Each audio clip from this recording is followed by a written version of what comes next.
Liberia's history of civil war between the periods 1989 to 1997, as well as 1999 to 2003, left deep wounds. 24 years later, the topic of criminal accountability, balanced by a range of transitional justice measures highlighted in the country's Truth and Reconciliation Commission process, have resurfaced.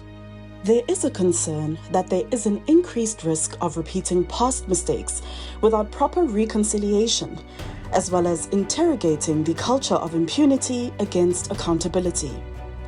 But is the country willing to reopen those wounds publicly, and can the process heal the country for good? Join me, your host, Masachaba Masemola Wamdaga, for the Season 5 of the Let's Talk Human Rights podcast, where we will be exploring this very important theme of transitional and restorative justice, social cohesion, generational learning in post-conflict countries. What is the face of participatory democratic culture? With our first stop being Liberia. This podcast, episode 1, features experts Aaron Weah and Ibrahim Al-Bakri Nyei. But we thought the best way to start this dialogue is by talking to the ordinary Liberians about what they believe should happen.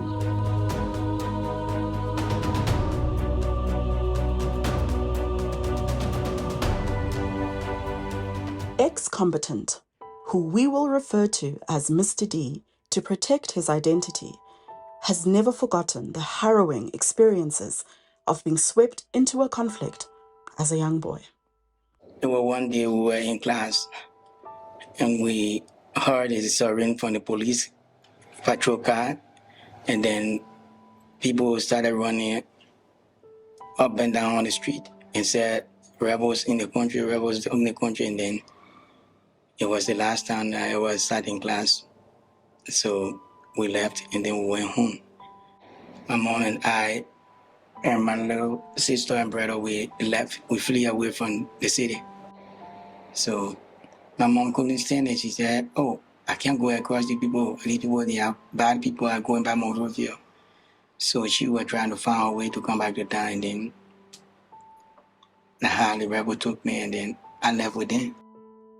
He highlights the importance of the Comprehensive Peace Agreement, the CPA, in paving the way for Liberia's progress, urging a closer examination of its provisions in addressing war crimes. Before the war could come to an end completely, there was an agreement in Accra. The CPA lined up everything that we needed for Liberia to move forward. So when it comes to the War Crime Code issues, we have to look at the CPA.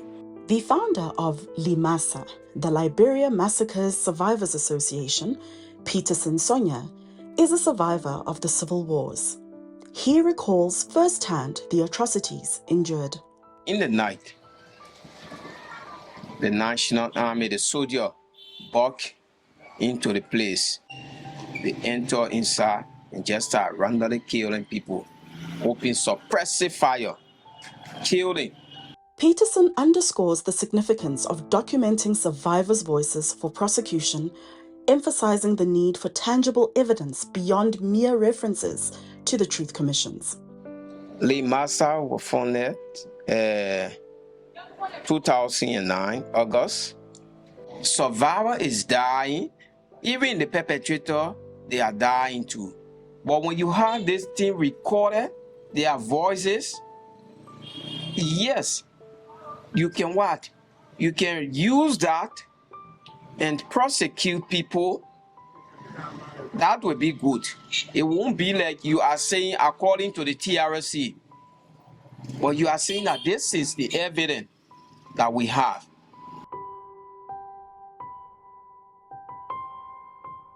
Banica Elliot is championing the cause of young people, recognizing their pivotal role in shaping the nation's future.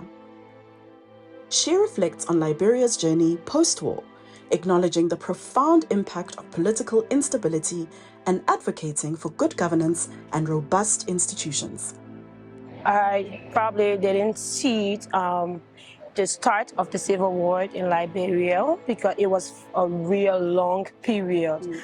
But then what I've learned from history about the Civil War, this Civil War caused some political instability, and there was this social disintegration, and there was this kind of devastation, economic devastation. And ever since after the war, I think my country has been in this stage of developing, and we are still on the stage of rebranding and rebuilding our nation. But then what I think that counts a lot is with this good governance and strong institutions.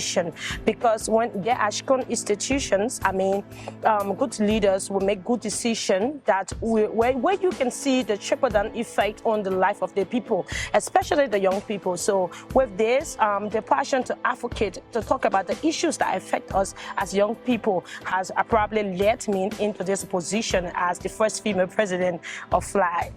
Professor Debey Sayndee, an expert in peace studies and the director at the Kofi Annan Institute for Conflict Transformation, offers a critical perspective, cautioning against insincere engagements with transitional justice and emphasizing the need for genuine accountability.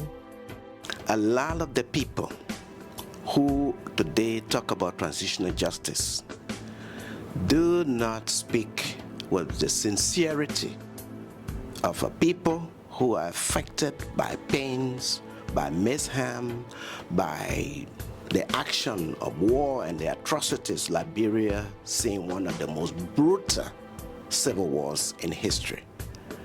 The question is, a lot of these people are riding on the wings of internationals whose nationals were brutally murdered in this country, and they want to see justice.